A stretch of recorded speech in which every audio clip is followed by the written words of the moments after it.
এখনো পর্যন্ত বাংলাদেশের পরিবেশটাকে অস্থিতিশীল করার পরিস্থিতি করছে।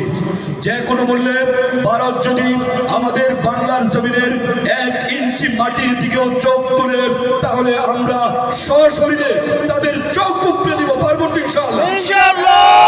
আমাদের সকলের শ্রেতাজ ছিলেন যিনি বাংলার মজলুম জননেতা হিসাবে খ্যাত ছিলেন, মাওলানা আব্দুল হামিদ খান ভাসানী।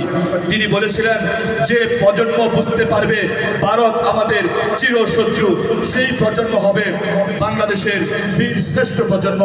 আমি মনে করি বর্তমান সরকার এবং যারা বৈষম্য বিরোধী ছাত্র আন্দোলনের নেতৃত্বে এই দেশ নতুন করে স্বাধীন হয়েছে একমাত্র ভারত বিদ্বেষের কারণে।